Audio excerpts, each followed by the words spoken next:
Olá pessoal, eu sou Marcos Simões, psicanalista, e no vídeo de hoje nós vamos falar sobre interpretação. Como é a interpretação de um analista diante do desejo do analisando? Daquele sofrer, daquela angústia que está vindo para dentro do setting. É sobre isso que a gente vai conversar. Então, um detalhe importante que todo psicanalista precisa sempre se atentar. Vamos falar sobre isso? Logo depois da nossa vinheta. Roda!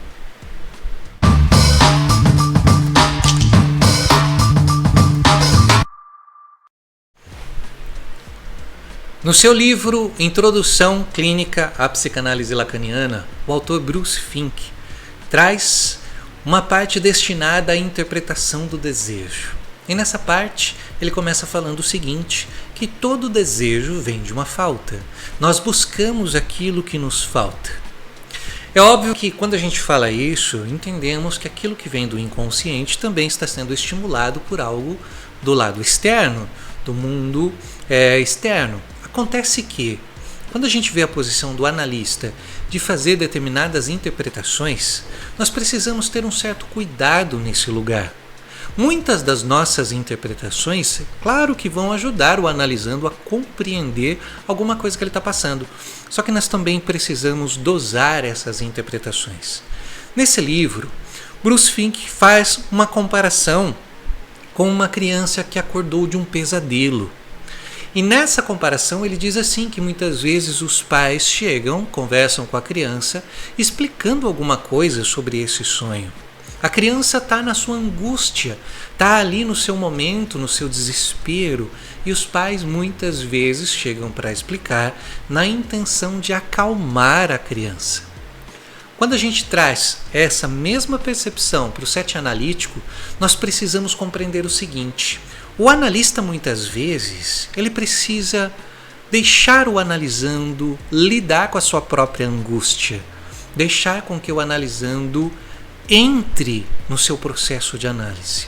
Quando o analisando chega no setting analítico com um conflito, se nós trouxermos uma explicação, um caminho, uma alternativa, uma compreensão, nós impedimos o próprio analisando de pensar em novas possibilidades.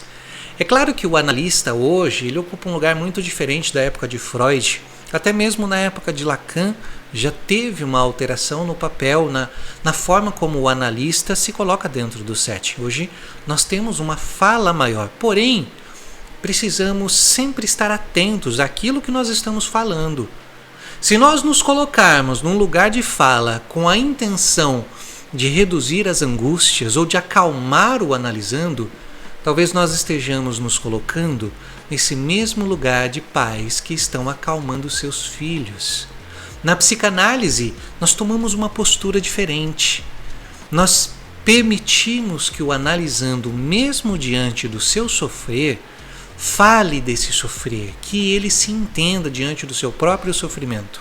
É claro que nós estamos ali para muitas vezes ajudar o analisando a suportar todo esse conteúdo, muitas vezes para provocar o analisando para que ele fale sobre aquilo, muitas vezes lidando com o analisando sobre suas próprias resistências. Mas não é o nosso lugar explicar para o analisando sobre sua própria vida no intuito de que ele se acalme com aquele conflito que ele está tendo. É o analisando que precisa, de sua própria forma, aprender a lidar com a sua própria angústia. Se nós nos mantemos nesse lugar, também nos mantemos num lugar de sujeito suposto saber, como um pai, como uma mãe que explica para o filho o sonho ruim que ele teve. Na verdade, nós precisamos conduzir o analisando a falar mais sobre aquela situação, para que ele adquira uma maturidade e ele mesmo enfrente esses desafios. Nós saímos desse lugar maternal, paternal, fraternal e entramos num lugar de provocação, de perguntas, de questionamento, para que o próprio analisando possa falar sobre isso. O analisando muitas vezes vai querer sair daquele lugar, vai querer resistir àquela angústia, vai querer não falar de determinada situação. Ele também está na posição dele. Porém, nós precisamos muitas vezes pensar nas interpretações que nós estamos fazendo. A ideia não é interpretar tudo de imediato. A ideia é trazer para o analisando certas percepções, reflexões e provocações, perguntas, para que o próprio analisando possa falar.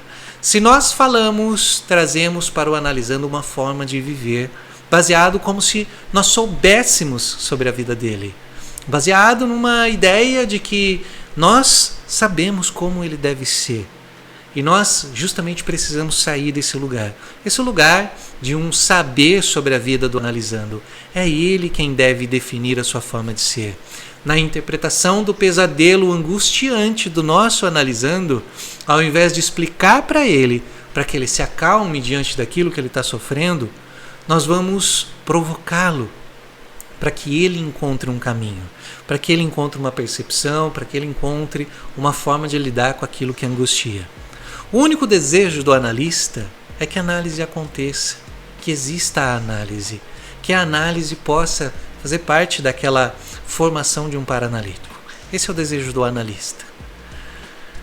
Pense você, como é que seria a sua posição nesse lugar? Como é que seria a sua forma de interpretar desejos? Como se disse no começo, todo desejo vem aí mediante uma falta, mas a satisfação sepulta o desejo. A nossa explicação, muitas vezes, para o analisando, pode sepultar a continuidade desse desejo em novas compreensões, até mesmo em percepções em outros momentos da vida. É por isso que um analista sempre precisa pensar qual seria o momento de falar. Será que eu devo explicar alguma coisa neste momento? Ou muitas vezes eu preciso aprender também a lidar com as minhas próprias angústias para eu poder escutar mais aquilo que o meu analisando quer trazer. Na interpretação de alguma situação do analisando, não tenha pressa para fazer alguma análise. Permita que o analisando mesmo possa fazer. Ao invés de explicar o pesadelo para ele, peça para que ele explique. E assim ele vai encontrando novas formas de lidar com ele mesmo e nós saímos dessa posição de sujeito suposto saber.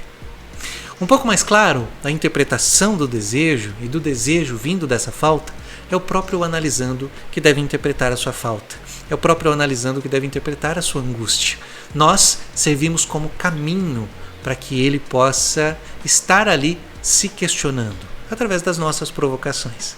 Espero ter ajudado você a entender um pouquinho mais do lugar do analista, desse papel que o analista ocupa, dessa posição. Se isso foi interessante para você, deixa aqui sua curtida. Isso ajuda a gente a transmitir a psicanálise para outras pessoas, para outros lugares.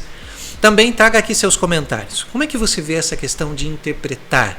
Como é o interpretar na sua forma de pensar?